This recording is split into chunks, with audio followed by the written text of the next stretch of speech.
9 ذوالحجہ کے دن کو عرفہ کا دن کہتے ہیں۔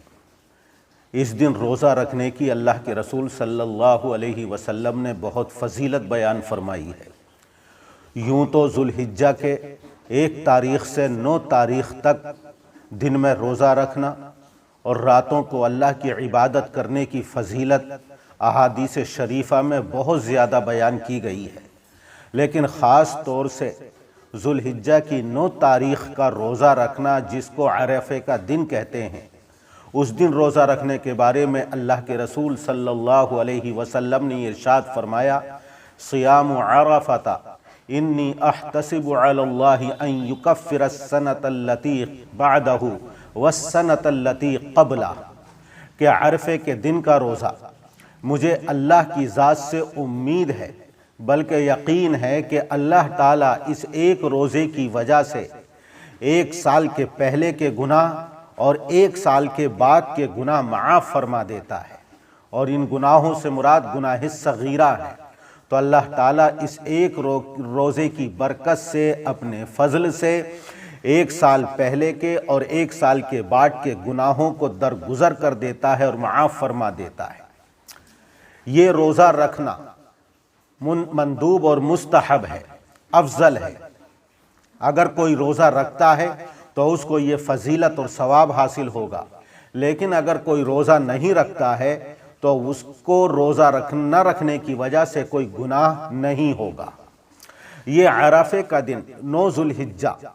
جہاں چاند کے اعتبار سے جس ملک کے اندر 9 تاریخ ہوگی، ان کے لیے عرفے کا دن وہی ہوگا۔ اگر سعودیہ عربیہ کے اندر 1 دن پہلے چاند نظر آ گیا تو وہاں کے اعتبار سے 1 دن پہلے آئے گا، اور ہندوستان میں اگر چاند بعد میں نظر آیا ہے تو جب 9 تاریخ یہاں ذوالحجہ کی ہوگی تو ہمارے ملک والوں کے لیے عرفے کا دن وہی ہوگا۔ تو جس ملک کے اندر 9 تاریخ ہو اور وہاں کے رہنے والے 9 ذوالحجہ کو روزہ رکھیں، ان کے لیے اس کی فضیلت حاصل ہوگی۔ حجاج کے لیے عرفے کے دن اور 9 تاریخ کا روزہ رکھنا کیسا ہے؟ ایک طرف تو حضور اکرم صلی اللہ علیہ وسلم نے فضیلت بیان فرمائی کہ 1 سال پہلے کے اور 1 سال کے بعد کے گناہ معاف ہو جاتے ہیں، لیکن دوسری طرف جب حضور اکرم صلی اللہ علیہ وسلم حج کے لیے تشریف لے گئے اور آپ میدان عرفات کے اندر تھے، 9 ذوالحجہ ہے، وقوف عرفہ کا دن ہے،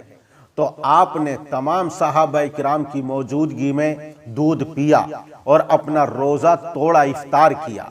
حضرت عبداللہ ابن عباس رضی اللہ عنہما فرماتے ہیں، افطر رسول اللہ صلی اللہ علیہ وسلم بعرفہ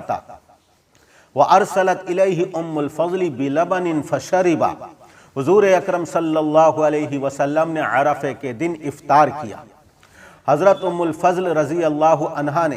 آپ کی خدمت میں دودھ بھیجا، آپ نے تمام صحابہ کرام کے سامنے اس کو پیا اور یہ دکھایا کہ دیکھو آج میرا روزہ نہیں ہے۔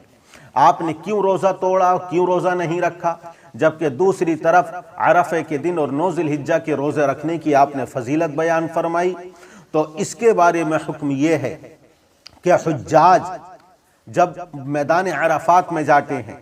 تو وہاں عصر اور ظہر ایک وقت میں پڑھنے کے بعد، زوال شمس کے بعد، پھر کھلے آسمان کے نیچے دھوپ میں، گرمی میں اللہ کے سامنے روتے ہیں، گڑ گڑاتے ہیں، دعائیں کرتے ہیں۔ وہاں زیادہ سے زیادہ اللہ کی بارگاہ میں دعا کرنا مقصود ہے، وہاں زیادہ سے زیادہ اللہ سے مانگنا مقصود ہے۔ تو چونکہ اگر عرفے کے دن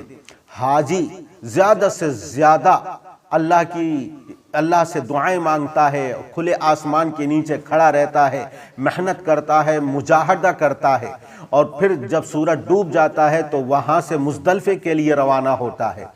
تو پورے دن کا عرفات کے میدان میں یہ عمل، اور پھر مغرب کے بعد مزدلفے ایک لمبا سفر طے کرنا ہے۔ اگر حاجی اپنے اندر قوت محسوس کرتا ہے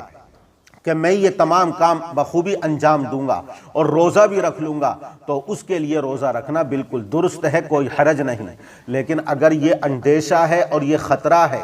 کہ روزہ رکھنے کی وجہ سے ان اعمال کے اندر ضعف اور کمزوری آ جائے گی اور صحیح طریقے سے وہ تمام عبادتوں مجاہدوں کو انجام نہ دے سکے گا تو پھر عرفے کے دن روزہ رکھنا حاجی کے لیے مکروہ ہے۔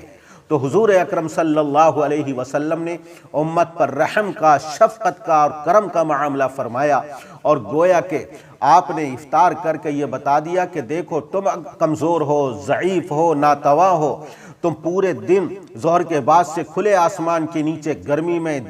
دعائیں بھی کرو اور یہ بھوک اور پیاس بھی برداشت کرو، اور پھر مغرب کے بعد مزدلفے کا سفر کرو۔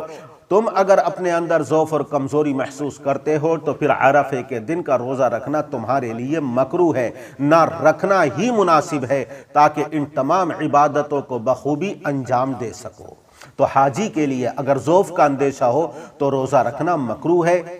اور جو حاجی نہیں ہیں ان کے لیے اللہ کے رسول صلی اللہ علیہ وسلم نے یہ فضیلتیں ارشاد فرمائی ہیں جو روزہ رکھتے ہیں۔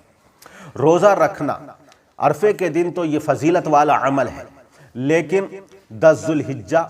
11، 12، 13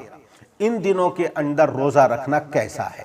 بخاری شریف کی ایک حدیث ہے، حضور اکرم صلی اللہ علیہ وسلم سے نقل کیا گیا، نہر رسول اللہ صلی اللہ علیہ وسلم عن صوم یوم الفطر والنحر، کہ اللہ کے رسول صلی اللہ علیہ وسلم نے عید الاضحیٰ کے دن روزہ رکھنے سے منع فرمایا ہے اور عید الفطر کے دن روزہ رکھنے سے منع فرمایا ہے۔ ترمذی شریف کے اندر ایک روایت ہے کہ نہا رسول اللہ صلی اللہ علیہ وسلم عن صیامین، صوم یوم الاضحیٰ والفطر، حضور اکرم صلی اللہ علیہ وسلم نے 2 روزوں کے رکھنے سے منع فرمایا ہے، ایک عید الاضحیٰ کا دن اور دوسرے عید الفطر کا دن۔ تو حضور اکرم صلی اللہ علیہ وسلم نے 10 ذوالحجہ کے روزے رکھنے سے منع فرمایا۔ ایک حدیث کے اندر آپ نے فرمایا ایام مینا ایام اکل و شرب، مینا کے تمام دن کھانے کے اور پینے کے دن ہیں، یعنی مینا کے اندر 10 ذوالحجہ، 11، 12 ان دن کا قیام رہتا ہے، اور بہت سارے حضرات 13 کا بھی قیام کرتے ہیں، تو یہ تمام مینا کے دن ہو گئے۔ تو ان دنوں کے اندر حضور اکرم صلی اللہ علیہ وسلم نے روزہ رکھنے سے اس لیے منع فرمایا ہے کہ عید الفطر کا دن تو رمضان کے روزوں کے اختتام پر اللہ کی طرف سے حکم ہے کہ تم افطار کرو، خوشی مناؤ اور کھاؤ اور پیو، اس لیے اللہ کے حکم کی اطاعت کرتے ہوئے اس دن کھانا پینا ضروری ہے اور روزہ رکھنا بالکل ناجائز ہے۔ اور قربانی کے دن